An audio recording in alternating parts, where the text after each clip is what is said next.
अस्सलाम वालेकुम, SM news के साथ मैं हूं इश्तियाक अली।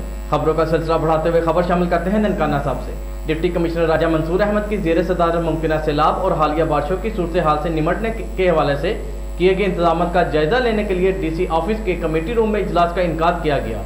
इसी पर मजीद जानते हैं अपने नुमाइंदे मोहम्मद रिजवान से।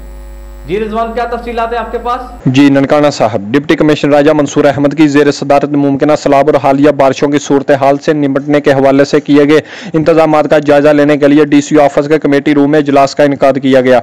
इजलास में additional deputy commissioner general Ahmad Kamal, CEO महकमा तलीम SN Farid, district emergency officer rescue 1112 Akram Panwar, CEO तहसील council, district food controller, deputy director ज़राअत ननकाना साहब समेत दीगर मुतल्लिक़ा अफसरान ने शिरकत की।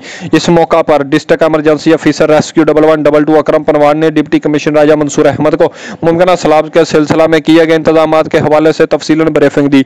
डिप्टी कमिश्नर राजा मंसूर अहमद ने कहा है कि तमाम जिले अफसरान मुमकिन सैलाब की सूरत हाल से निपटने के लिए अपनी सलाहियतों को बरूए कार लाएं और अवामुल नास की जानो माल की हिफाजत को हर कीमत पर यकीनी बनाया जाए। डिप्टी कमिश्नर राजा मंसूर अहमद ने असिस्टेंट कमिश्नर और दीगर अफसरान को हदायत जारी करते हुए कहा है कि मुमकिन सैलाबी सूरत हाल से निपटने के हवाले से किए गए इंतजाम की खुद निगरानी करें और ड्यूटी से गफलत का मुजाहरा करने वाले अफसरान और अहलकारान के खिलाफ सख्त कार्रवाई अमल में लाई जाए। उन्होंने मजीद म्यूनसिपल कमेटियों के CEOs को हदायत की कि मुमकिन सैलाब और हालिया बारिशों के पेश नज़र तमाम मुतल्लिक़ा अफसरान बहुत शुक्रिया रिजवान हमें तफसीलात से कहा करने का।